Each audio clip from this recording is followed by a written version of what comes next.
Welcome to 1 to 4 Family Residential Contract Training. If you're a new agent, welcome to Exit Realty Central. If you are already with us, well, this can be a good refresher course for you. Okay, so I am your host, Billy Jack, franchise owner and designated supervisor here at Exit Realty Central in El Paso, Texas. Okay, so in this training video, I'm going to go over every section of this contract and explain it, and show you how to fill it out and what to put where. Okay, it is very important that you do understand the contract in its entirety, okay, because your buyers will ask you about it, and you also do need to understand, just in case there is some discrepancies along the way of the sale or release of earnest money or anything like that. Okay, so it is important that you do have a good understanding of the entire contract, and this one is the most important one. Okay, so here we go. Section 1, the parties. This is pretty self-explanatory. Okay, so it does say right here, and there's a lot of parts on the contract that will give you these little clues here where things are to go, what names and what information goes where. So seller is here, okay, right? Buyer right here. Okay, see buyer, and then you put the buyer here. Okay, seller's name, you get it from MLS. They will have it on there. If they don't have it on there, you will need to ask the listing agent. Okay. If for some reason you can't seem to get a hold of them or something, you can also look up in CAD. Okay, so you just go to the Central Appraisal District. I already got an address typed up here from a property a long time ago. Okay, so you just typed in the address, and these are all the names that are in that title. Okay, so that's a way that you can also do it too, okay, because that they're gonna look at that in title anyways. Okay. Now, property, okay, so land, block, okay, all this here, the lot and block, hey, you can find that information in MLS. It will be described in there. If it's not, sometimes you will have something that looks like this, okay. On MLS, they'll have this kind of copied and pasted on there because you see there is no lot and block in this. And that's usually pretty common with older houses. Okay, so if you do happen to have something like that, you can do this and do a little copy, and you can do a little paste, but you see it's going to be too long. Okay, it's going to be too long to be filled on that line. So one thing that you could put is, okay, so you can put see special provisions like that. And then you come down here, because this is going to be a little common, especially if you're selling it, if you're doing a transaction in an old neighborhood. Okay, and then you can just put it like that. Okay, because there's really no other way that you can really kind of decipher it. It does say here, this is going to be some of it.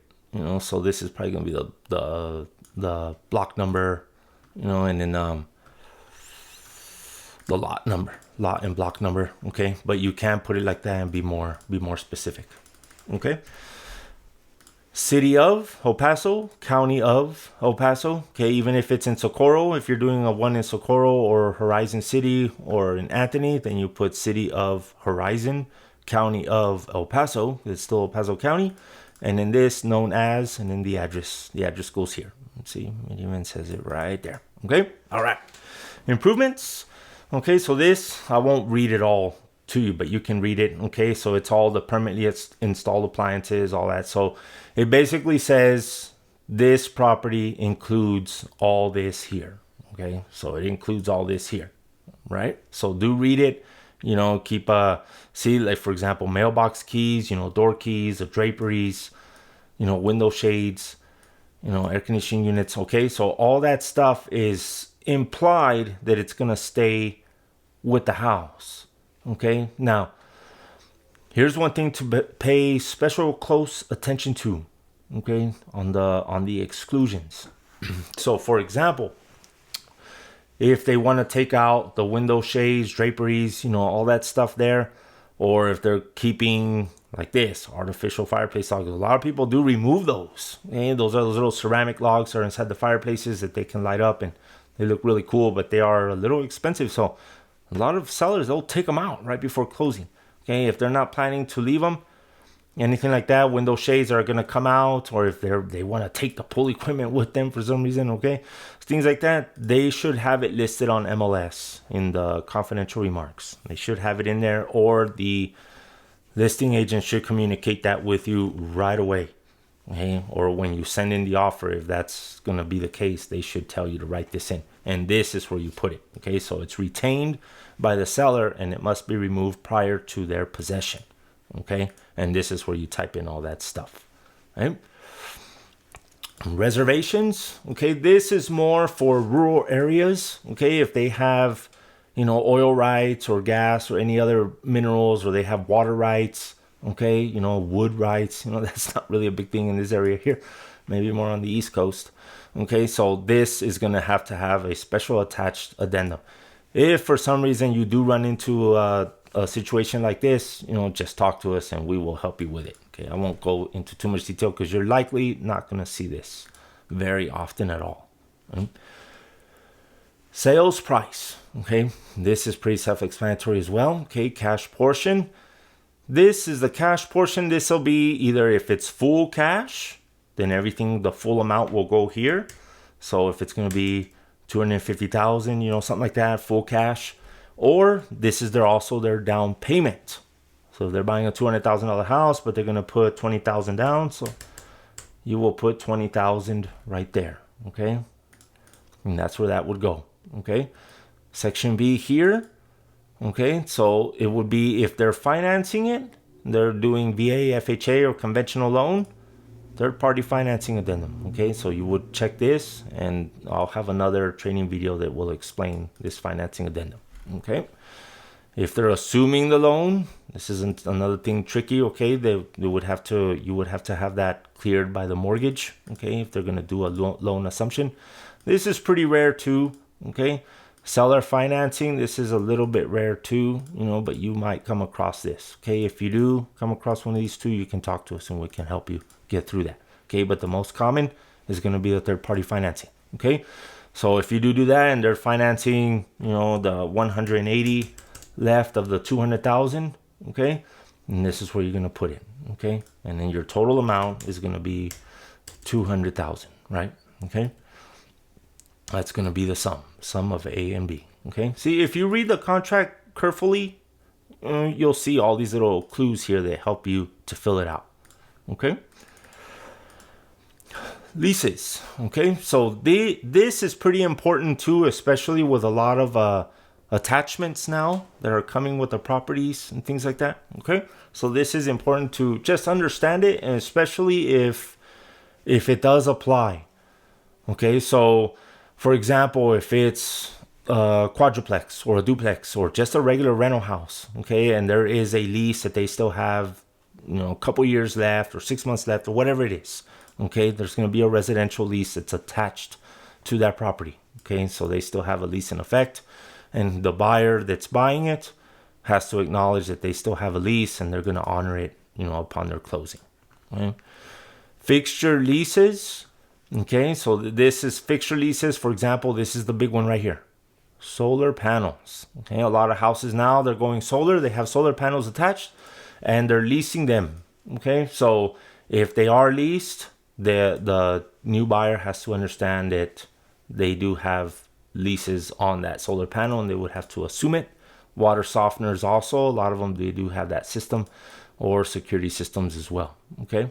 And then if that is the case, then you do have an addendum, okay, that requires attachment to this contract, okay? Natural resource leases, okay, this is going to be pretty rare too in this area, just like I was saying before. If you have oil or gas, mineral water, maybe on the west side you might have water rights that you have to pay or something, but this is going to be very rare, okay? But if you do have that case, and they should have all those documents attached on MLS, or they should have reference points on there in the confidential remarks, or even the public remarks might say that, okay? If that is the case and you do have the documents already in MLS, it'll be on the top and up here on the document section. You click on it and you can see the documentation for it, okay? If it is there. If not, then you check this one, okay? And then you put right here, okay, the date. Okay, usually this is within your option period day, or maybe a little bit longer if you want to, okay, if you want to review that. Okay. Earnest money and termination option. Okay. One of the most important things in the contract here, along with everything else. Okay. So delivery of earnest money and option. Okay. So within 3 days, okay, within 3 days of the effective date. Okay. You all should know what effective date is, right? Effective date is upon final execution of the contract where both parties sign. If your buyer signs the contract and then you send it over to the seller's agent has the seller accept it, they sign it, that becomes your effective date. Okay, 3 days after. So the effective date was today, tomorrow would be day 1. Okay, so buyer must deliver to, and then you put here as the escrow agent's name, it will be an MLS on the bottom. Okay, it should have the title officer's name. Okay, and then and then you put the title company here. Okay, this will be the title company's address. Okay, so you put the address of the title company right here. Okay, this is the amount of the earnest money. Okay, so this is something that you would have to talk to your buyer. Okay, there's really no right or wrong answer for the amount of earnest money that you're gonna put down. As I discussed in previous videos, you know, the more money you put down, the better it looks. Okay, but that's a different topic. I won't get too much off topic on this. Okay, so this is something typically it's $1,000, $500 for very lower price properties. Okay, but you know, you can go a little higher, make your offer stronger. Okay, and then option period fee money. If they elect to have that option period, the exclusive right to terminate, this is where you put it. And so typically it's $100, $200, and this is where you put it right here. Okay. All right. So now the earnest money and option fees are made payable to the escrow agent. Okay. And they can be paid either separately with 2 separate checks, cashier's checks, money orders. Okay. And they're made payable to the escrow agent. Okay, I still have a lot of agents that continuously ask me, can I make the option fee paid to the buyer? Okay, so it says right here, okay, it shall, not may, but shall. Okay, and the legal term here is you must. Okay, so, and then the escrow agent will distribute the option period fee to the seller. Okay, now here, buyer shall deliver additional earnest money of, and this is if you are splitting it. Okay, let's say your buyer's coming up with, they want to put, for example, $10,000 is earnest money. Wants very strong contract, wants to let them know that they're serious, but they only have $5,000 right now, and they want to put another $5,000 in 2 or 3 days. So this is where you'll put the an additional $5,000 right here. Okay, to escrow agent. This is pretty rare. Most people don't do that. I don't think I've ever seen that in all my years doing this, you know, but sometimes they can, you know, they can do that. Okay. So, and then you can put 3, 4 days or whatever your buyer wants to do. Okay. So now this is also very important here. Okay. If the last day to deliver the earnest money option period fee falls on a Saturday, Sunday, or legal holiday, the time to deliver it and the additional money, if applicable, is extended until the next day that it's not a Saturday, Sunday, or legal holiday. Okay, for example, if Christmas Day falls on a Monday, you know, then and your date ended, your 3rd day ended on Saturday, it will be extended until Tuesday. Okay, because Monday was a legal holiday. Okay. So that's important to remember there, just so you can know what your default days are. Okay. So now this one, the amount the escrow agent receives under this paragraph shall be applied first to the option fee, then to the earnest money, and then to the additional earnest money. Okay. So if you're doing, you know, for example, I mean, this is more direction for the escrow agent. Okay. But it's just to show how it's going to be released, if there's termination, or if it does close, how it's going to be applied. Okay, so if you're doing $1,000, but you're also doing $100 option fee, but you only give them $1,000. Okay, so the first amount that's going to be applied is $100. Okay, and it's going to go to the option fee. Okay, and then the rest to the earnest money. Okay, The buyer also authorizes the escrow agent or title officer to release and deliver the option fee to the seller at any time without notice from the buyer or to the buyer. Okay, so that's what option fee is. Before, a couple years ago and forever before that, option fee was always pretty much hand delivered to the seller. Okay, you would make the check, or you would give them $100 bill or $200 bills or whatever directly to the seller. Okay, and then they would just sign that little receipt that's at the bottom of this contract, and that's it. Escrow agent never even touched that option fee. Okay, but this kind of provides more record, I suppose. Okay, if it does close, the option fee will be credited to the sales price at closing. Okay, so a lot of buyers, they do ask, well, is that just throwing away my $100 or $200, whatever it is? Well, no, if you do close it, it will be credited to your closing. Okay, termination period. Okay, termination option. This is for your option fee. Okay, so this is that you have the exclusive right, unrestricted right to terminate this contract. So this is your option period. Okay, most people do 7 days, maybe 5, have a little bit more of attractive offer. This is the time where you can do your inspections. You can have your uncles, whatever, come in there and look at the house, or you can really think about it. That's what it is. It's the time to think about it, do anything you want to further investigate the house to see if you really want it. This is your objection timeline. Okay, so if your buyer wants to say, well, you know what, I went and looked at it, or during the initial showing, you're kind of rushed a little bit. Maybe a lot of issues are realized on second looks. Okay, and if they say, well, they want to do the inspection, the home inspection reveals some stuff, this is a time where you negotiate. Okay, and I'll get to that section here in a bit where it says that in this contract. Okay, so this is where you put the amount of days, and that applies to your option fee. The more days you put, the more money is expected. Okay, so this is your choice. Whatever you want to do, there is no right or wrong answer in these money ones. I mean, you can put $1 if you want. Okay, but that's not really going to get you very far. Maybe 10 minutes of option time. Okay, but you get the point. Okay, so failure to timely deliver earnest money. This just tells you will be in default if you don't deliver it within the time that's stated in this contract. Okay, so you just explain that to your buyer. You also keep that in mind. Okay, same thing here. Failure to deliver the option time will put you in default. Okay, and you will not have the unrestricted right to terminate. Okay, big bold letters here. Time is of the essence, and strict compliance with the time performance is required. Okay, so there it is. Okay, so do tell your buyers that. Okay, typically when you do sign as soon as you get the executed contract, you got to tell your buyer right away, come up with them 2 checks so we can deliver that to title right away. Okay, title policy and survey. Okay, seller shall furnish to the buyer and this is up to you, however you want to negotiate. Okay, if your buyer is willing to pay for survey. Now, one thing to keep, to really look for on MLS. Okay, so I will bring up my MLS here.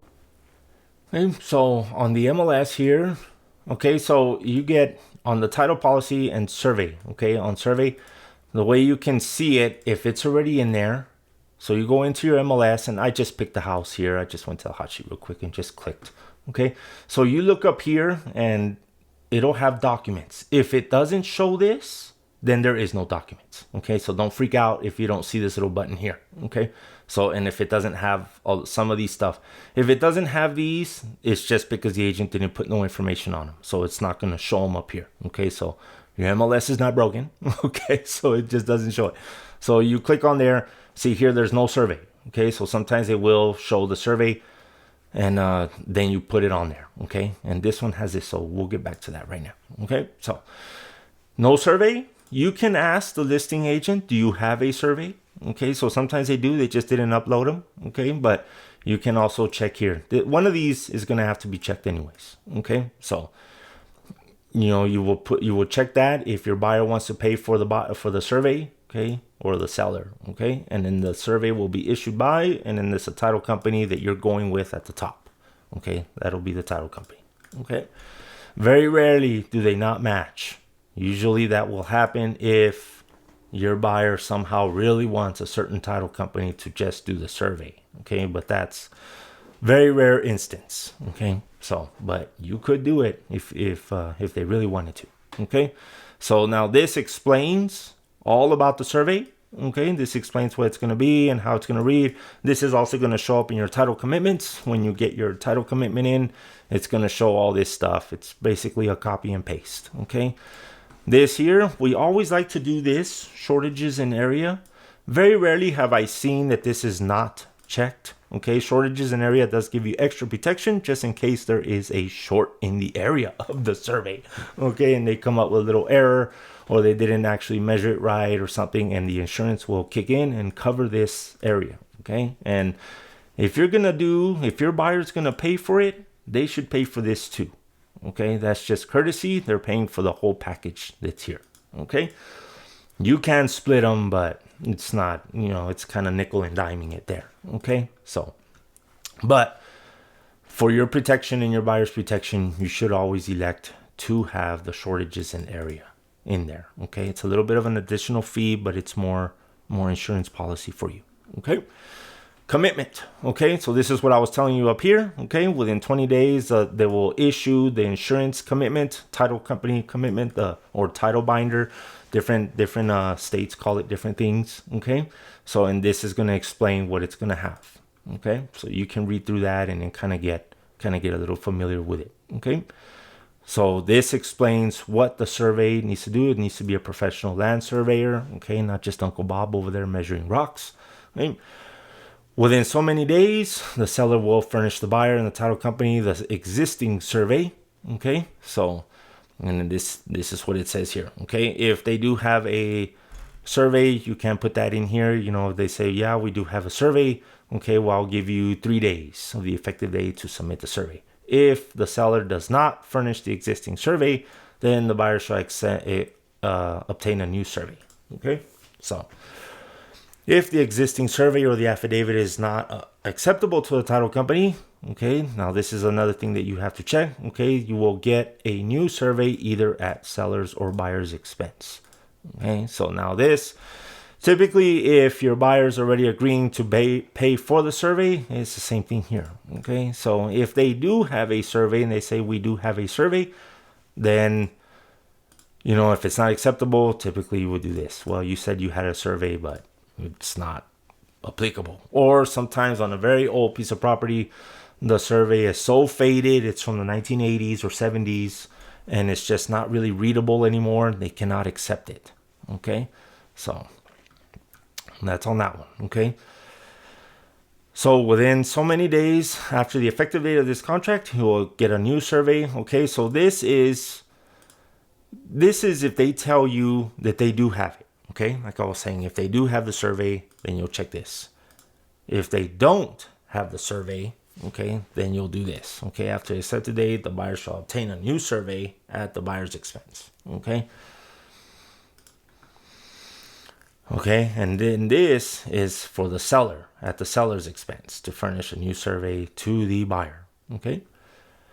Now, this here, objections. Okay, the buyer may object to in writing and defects.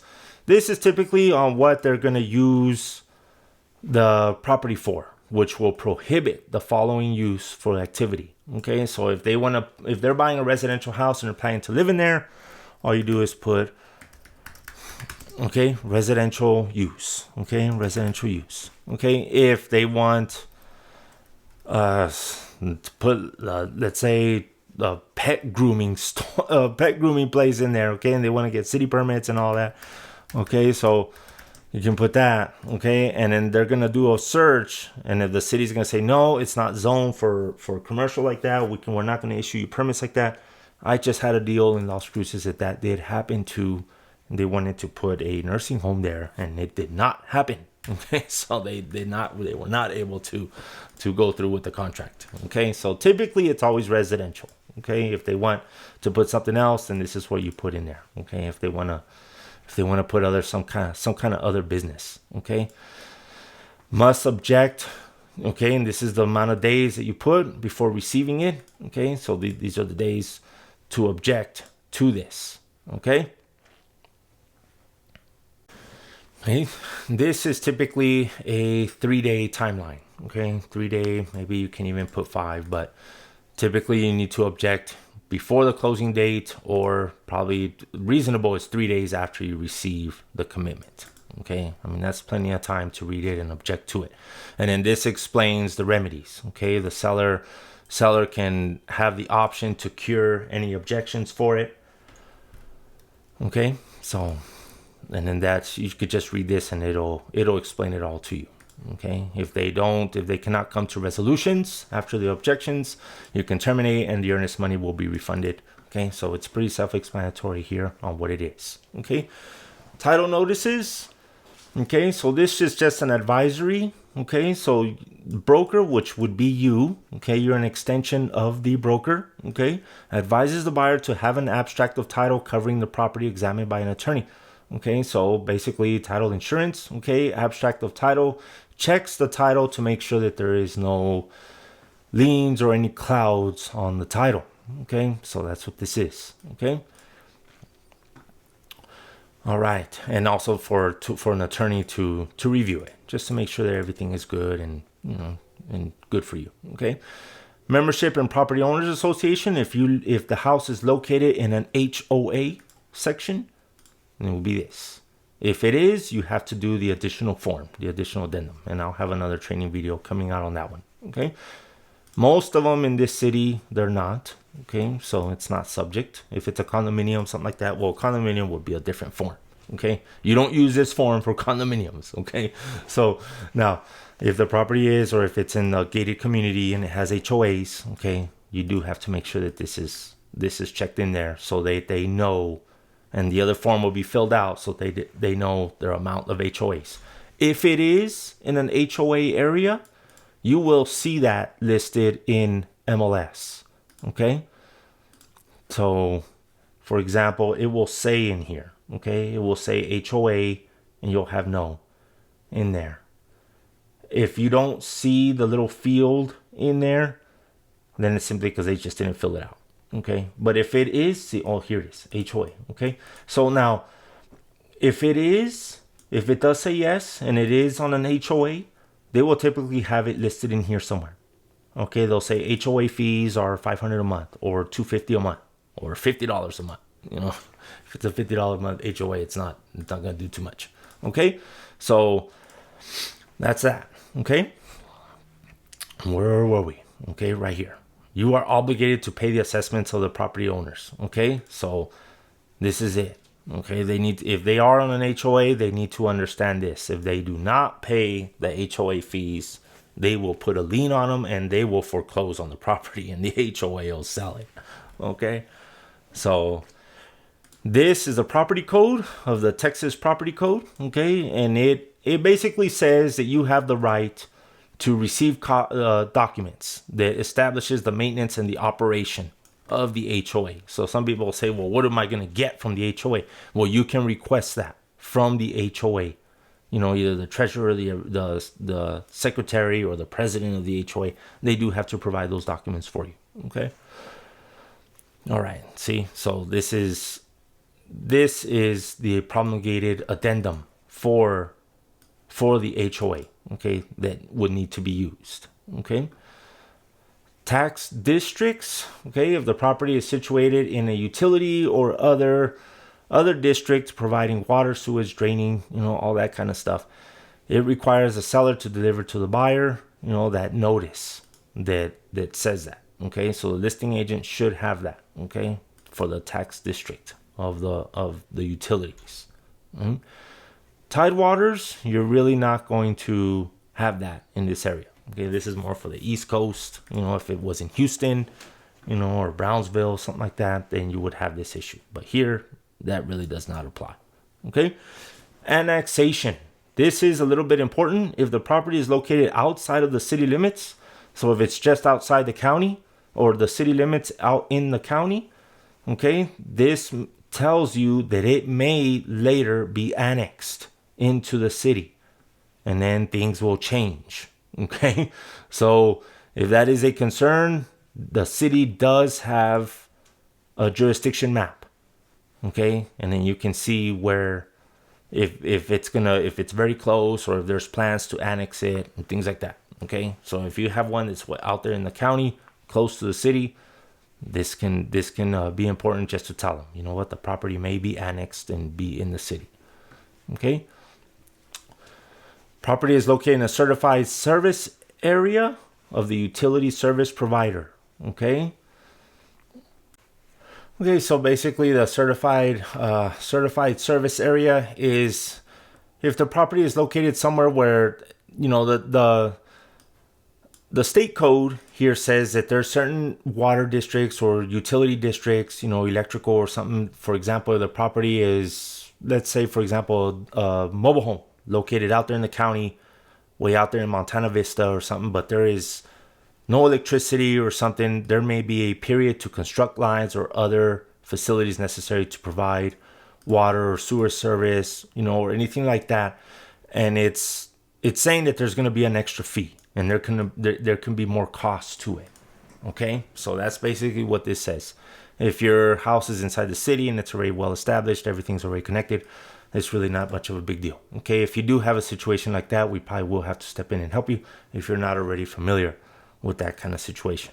Okay, so public improvement districts. Okay, this is going to have a separate addendum. Okay, so we will go into that more in detail when I discuss that kind of stuff. Okay, so because this is a little bit tricky and it has more to it.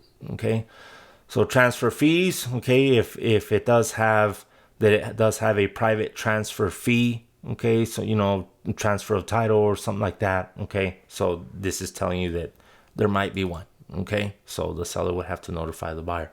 Okay, propane gas systems in service area. This is also if it's outside in the county. Okay, if there's no gas lines to it. Okay, it's going to be serviced by a propane gas company. So there'll be a big propane tank out there, and they have a contract with a service company that comes and refills it or things like that. And the seller needs to give them notice that they're being serviced by a gas company, and an addendum needs to be used for that. Okay, so they can acknowledge that, hey, you know what, there's no gas. This is how you get your propane gas. Okay, notice of water level fluctuations. Okay, this is not really necessary here. Okay, so this is saying if the water fluctuates up and down. You know, I'm sure you saw that on your core classes for the real estate exam. Okay, so that's not really too applicable here. We're not on a coastal area. Okay. Property condition, access, inspections, utilities. This is saying that the seller needs to permit the buyer and buyer's agents to access the property. Okay, now this is for the whole period of the contract. A lot of people think, well, you can only do inspections during your option period. Well, that's not true. You can do inspections anytime you want, but your time for negotiation is over after the option period has expired. And you're now in regular contract and pending your financing and title search and all that stuff. You can still go in there. Inspections means anything from inspector to the buyer going in themselves, or if they want to get an additional contractor to go in there. You know, if they're not in their option period anymore, they are taking a risk of losing their earnest money, because I'll explain that in a little bit further down in the contract where it does say that. Okay, but this says that they need to be able to get in there and continuously see the property at reasonable times. Okay, and keep the utilities on. Okay. Hydro testing. In case you all have any questions on this is a pressure test that a plumber will do. Inspectors do not check that. They're not allowed to by state law. Okay, so if the plumber is gonna do that, they must have separate authorization from the seller, and the reason being is because they put the pipes under very high pressure, and sometimes it can blow them, and it'll cause some damage.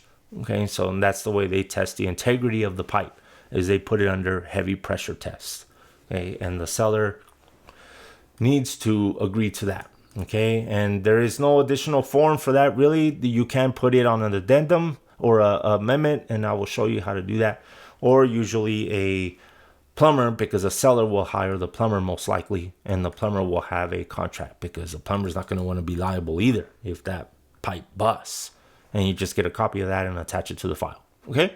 Seller's disclosures. Okay. So this is if you've received the notice, and we'll go back to the MLS here. So the way you can check right off the bat to see if there is a seller's disclosure, you just go to MLS here. If you see the document thing here that's there, okay, just click on it here, and there it is, seller's disclosure. So you just click on it and it will show you. Okay, so and then it shows you all this stuff right here. All right, if it's not in there, okay, and you don't have a disclosure notice there, then you will check on this one. Okay, you have not received notice. So typically this about 3 days. Okay, you do want to see your notice inside your option period if possible. You do want to see it. If not, you do still have a little bit of time. Okay, if sellers deliver the notice, you may terminate this contract for any reason after 7 days.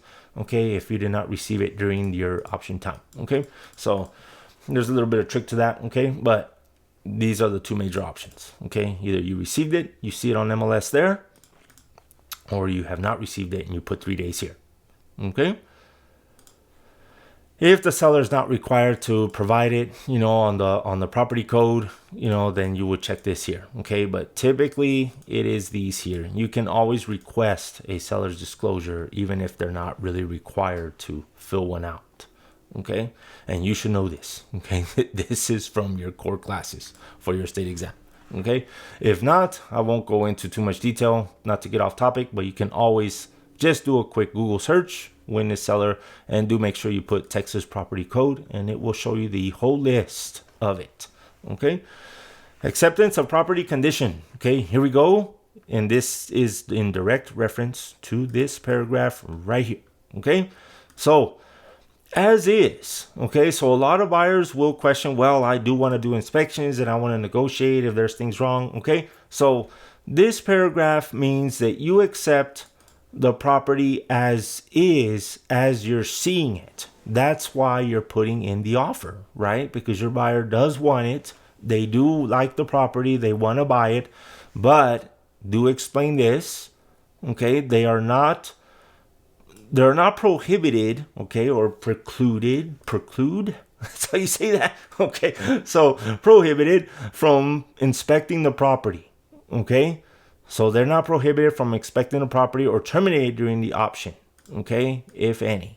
Okay, from the option period, if there is one. Okay, so usually it would always be as is, but they can still do the inspections. If they're in the option period, you can always still do your negotiations, and I will explain the option period and how to do that in your forms and your amendments and all that. Okay, so usually it's going to be this. If it's this one, okay, you do accept the property as is, but you want certain things done to it right off the bat. Okay, for example, if the pool is very dirty, there's a swimming pool there and it is just very dirty, it's really green, there's some alligators in there and a lot of, frogs and all that kind of stuff. It just looks like straight up South Florida in that thing. Okay, so your buyer wants them to professionally clean the pool and service it. So you will put this here, okay, to be cleaned. Now, not just that simple. Okay, you would put, professional to clean the pool, service it, or however you want to put it, however they want to do it, get it up to running standards. You will put that here. You don't need to do an inspection to be able to discover that. Or if it has carpet, okay, so misspelled it there, and you get the point. Okay, so if you want the carpet to be professionally cleaned because it's so dirty, you don't need an inspector to tell you that. Okay, you can see it. Or if your buyer wants the house to be repainted because there's a bunch of handprints all over the place and markers all over the wall, whatever it is. Okay, you get the point here. Okay, so you put it here. Okay, or if the house is extremely dirty and your buyer wants it to be professionally cleaned, you can type that in here too. Okay, so these are your options here. Okay, lender require repairs and treatments. Okay, so this is stating that unless otherwise agreed in writing, okay, which typically it's really not, okay, but it could be, Okay, but neither party is obligated to pay for lender required repairs. Okay, so this is FHA, VA, sometimes even conventional if it's very bad. Okay, if there is a termite infestation, if you're going VA, FHA, likely you're going to have to get a termite inspection anyways. If there is, the seller can say, no, I'm not paying for that. And your buyer, of course, is going to say, well, no way, I'm not paying for that either. It's not my house yet. Okay, so nobody has to do it. Okay, and this tells you the remedies and what can happen. Okay, that nobody has to do the repairs. Okay, the contract will terminate and earnest money will be refunded to the buyer.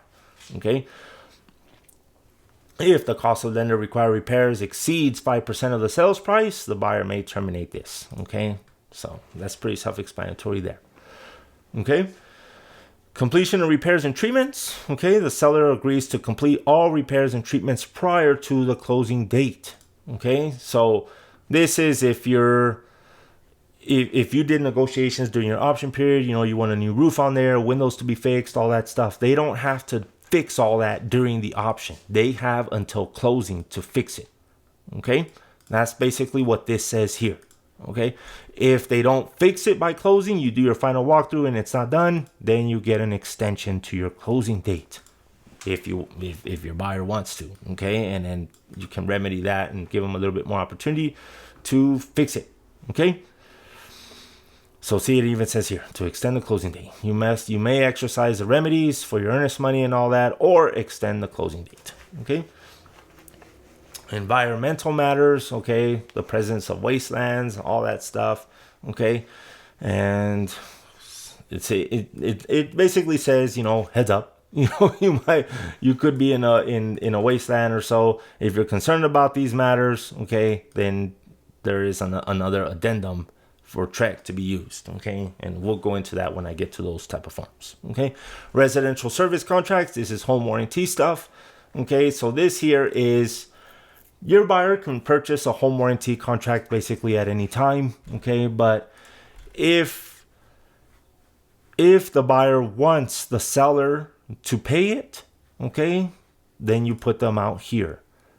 Okay, so you can put some warranty contracts. It just depends how extensive coverage they want. Okay, so it can be $400, $600, whatever, and you will put the amount in there. Okay, if you want the buyer to buy it. Right now in these times, or the seller, to buy it. Right now in this market, typically that's not going to win you over on the deal unless your other terms are extremely favorable. But if they have the money for that, then they can have the money to pay for a warranty. Okay. See right here, the purchase of the contract is optional. Okay. Brokers and sales agents, the disclosure notice here. Okay. So this basically is self-explanatory here. Okay. Now, this is if you are a licensed agent and you're selling your own property or something like that, then you need to put it here that you are. Okay. So, or if you're doing a transaction on the behalf of a spouse, parent, immediate family, basically, or a business that you have more than 10%, or if you're a part owner of the business. For example, like me, one of my listings, I'm also the owner of the property. So I put here, listing agent is also the owner, or the owner is a licensed real estate agent. Okay. Broker's fees. Okay. So they're contracted in separate agreements. Okay. That's basically what that says. Okay. The closing date. Okay. Closing date is here. Okay. So you basically put this depending. You can get this information from, if it's finance, you can ask the loan officer, how much time do you need? What do you suggest that I put for the closing date? Okay. And then you always go a little bit more typically. Some of them will say I can have this file really situated within 21 days of execution. Okay. So maybe you can give yourself a little bit more time. Okay. So then you put the closing date here. You never want to get it too close. Okay. You don't want to be right on the line or anything, just in case you need to do extensions. Do not fall into this thing where a lot of agents say, well, we'll just put the closing date for 2 or 3 weeks from now and we'll just get extensions if we need to. Well, you can't bank on that. Okay. Because a lot of sellers, they'll say, I'm not going to give you an extension. If you don't close, you're in default. I'll keep your earnest money and I'll sell it to somebody else. And a lot of times they already have backup contracts. Okay. So you do have to be mindful of that. do make sure that you give your buyer enough time for any little hiccups, loan officers, title commitments, all that kind of stuff can delay your closings. So do give yourself a decent amount of time here. Okay. So this is pretty self-explanatory here. Okay. At the closing, okay, this is what title's going to do. Okay. The seller, which will be the title company, is going to do the search. They're going to deliver the deed. Okay. And seller shall pay the sales price in good funds that's acceptable by the escrow agent. They're going to check that there is no liens, okay, there's no defaults, all that kind of stuff, and they are legally able to sell that property. All right. Okay. So possession, okay? So this says, you know, the seller will give the buyer the property when it's closed and funded. Okay? So basically you get the property when you pay for it, right? Now this also says that they're going to give it to them in their present required condition but ordinary wear and tear is expected. Okay, so the carpet gets a little bit more dirty in a month or two between execution and closing. Well, you can't really go and complain too much. Okay, I mean, some people might still do, but that's basically what this says. Okay, it won't be in default just because you find a little extra stain on the carpet. Okay, so closing and funded. If it's this one here, it's because there's a temporary residential lease, which I will explain in another video about this special form here. This basically means it's up to 90 days for the state. Okay, if the seller needs to stay in the property, okay, then they will lease back the property from the new buyer. Okay, and that's what that says. Okay, and you'll have to use a separate form for that. Okay. If the buyer wants to possess the property prior to closing, okay, so that's what this says. It will create a tenancy in sufferance, okay? So that is very risky. We never really recommend that because if it doesn't close, then there can be a big issue. And that's why this says here, consult with your insurance agent, okay? So if you do have a buyer that wants to occupy the property prior and the seller's agreeing, you might want to talk to us just so we can counsel on that. Okay. Smart devices. Okay. So basically this means that, you know, you're going to have, sometimes you'll have these Nest thermostats that have the passwords and all that stuff. And you have the alarm codes or, you know, just a smart house with all kinds of these automated things. Okay, so it says that they will give you all the access codes, usernames, and passwords so they can access and monitor the stuff and basically just use it. Okay, and they'll terminate and remove all their stuff. Okay, from any seller's personal devices. Okay, so that's pretty self-explanatory right there. Okay, special provisions. This is misused quite a bit. Okay, so do be careful with this on what you put. Okay, so this is only factual statements, okay, and business details that are applicable to the sale. Okay, so don't add your own words, you know, or business details where you need to use a separate addendum. Okay, so for example, you don't put sale to happen pending on inspections. Okay, because that's an open-ended thing. Okay, so a very important thing to remember is do not use any sentence that requires these words in them. Okay, ifs or thens. Okay, so you can't put, you know, if house doesn't appraise, then buyer won't buy. Okay, something like that. Okay, you can't do stuff like that. Okay, so, you know, for example, on something like this, you can put, you know, seller to leave, you know, pool cleaning equipment. Okay, you know, you can put that, you know, seller leaves pool cleaning. You know, I mean, it's pretty self-explanatory that it will convey, just like it says on the top. But issues like that, okay, you can put something like that is a factual statement and it applies to it. Okay. Settlement and other expenses. These are your closing costs.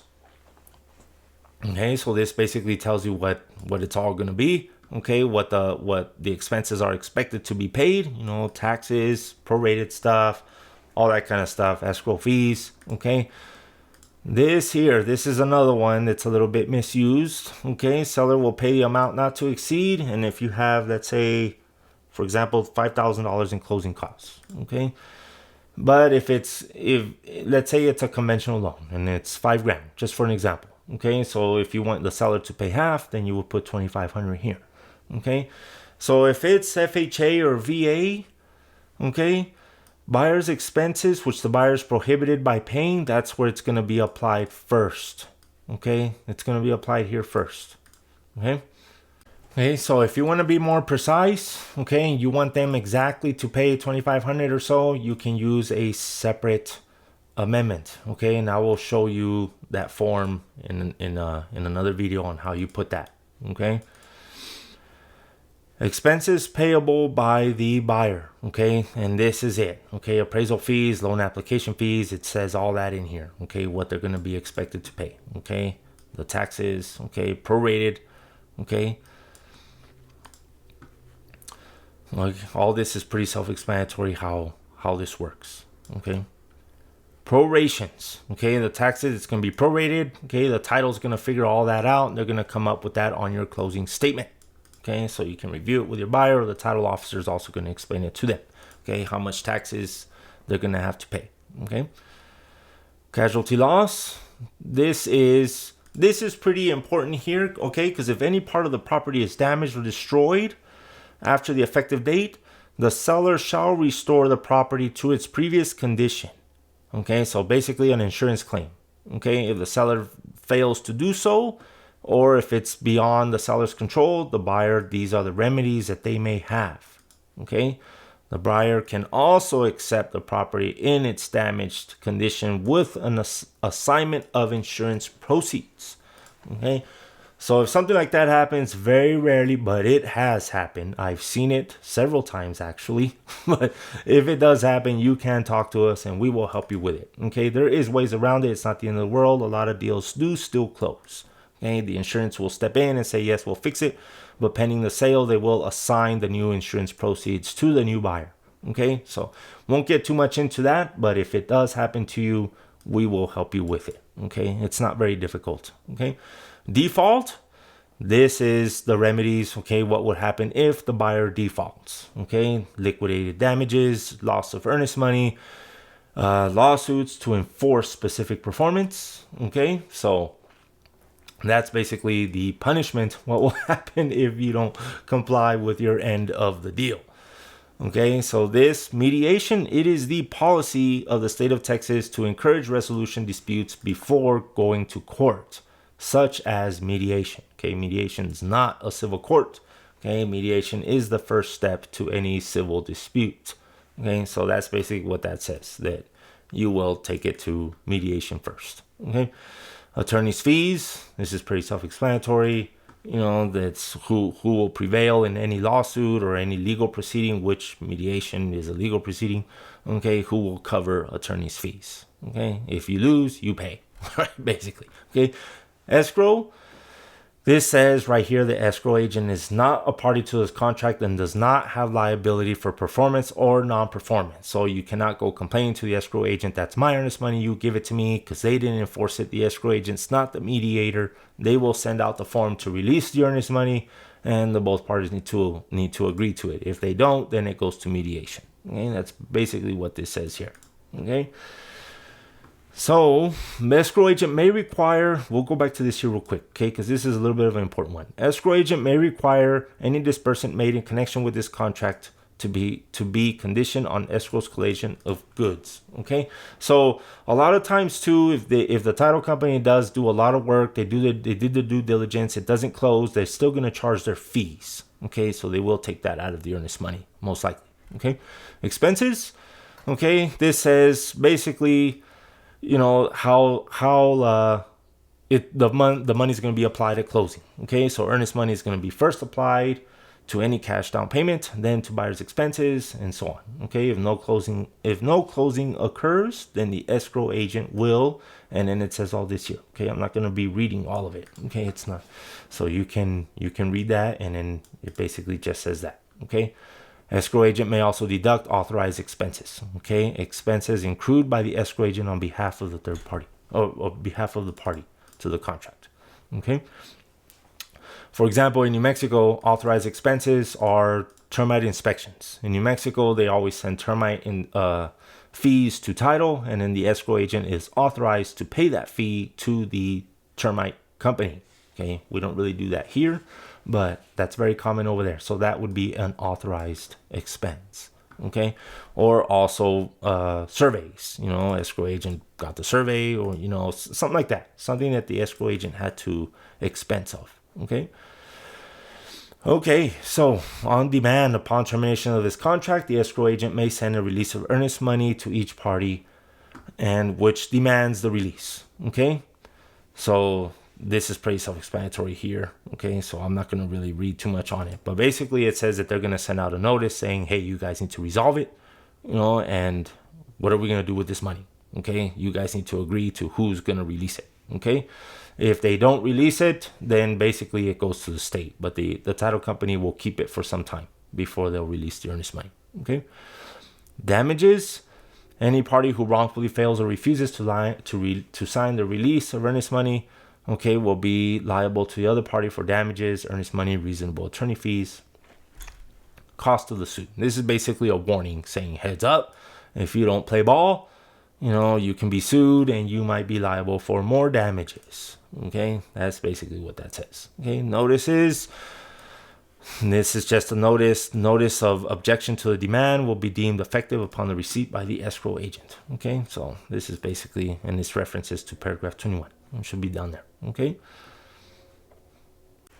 Okay, representations. Okay, all covenants, representations, and warranties in this contract will survive the closing. Okay, so if any representation of the seller in this contract is untrue, the seller will be in default. Okay, this is also important here.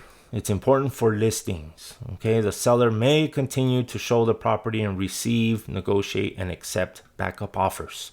Okay, some buyers do get pretty mad when they hear about that. They're like, I'm already in contract. Why are they still showing the house?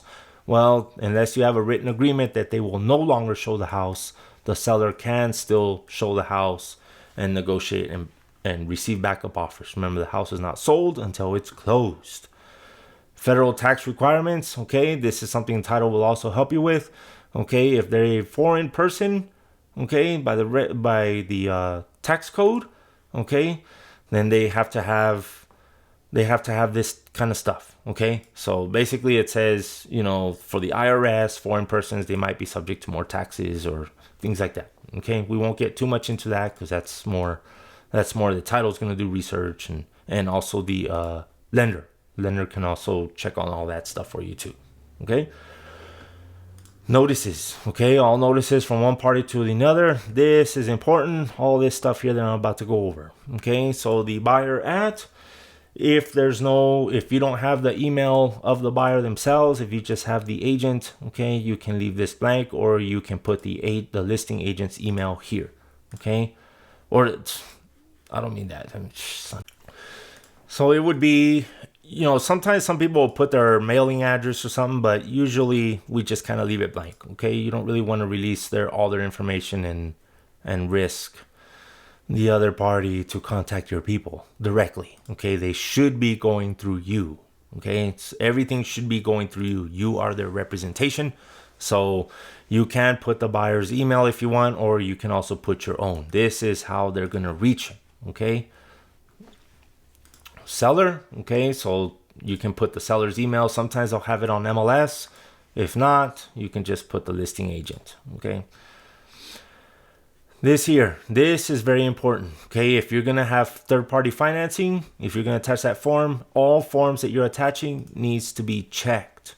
Okay, so do always make sure that you check everything that you need. Okay, so if it's going to be, if it has a fixture lease, okay, on this, okay, if you're going to have whatever it is, okay, you always make sure you have them checked, because a lot of agents, they'll just look at it, and if they don't see nothing checked, they think this is the only contract, and they won't read the rest. Okay, so it is important. Make sure that all your stuff here is checked. Okay, consult with an attorney before closing.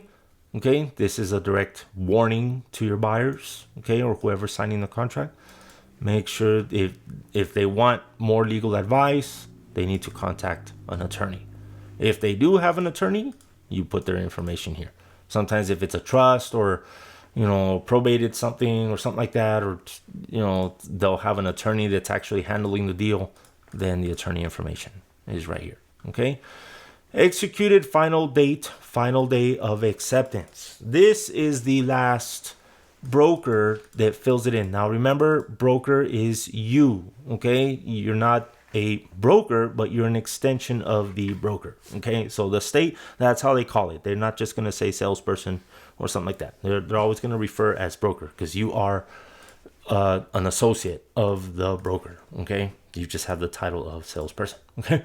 So the date of execution is the final day of acceptance, okay? So if you send in your contract, you don't fill this in. If you're on the listing side, then you fill this in if you accept. Now, if you send in your contract, listing agent counter offers and changes something, and your buyer accepts, now it's executed and you fill in the date of execution.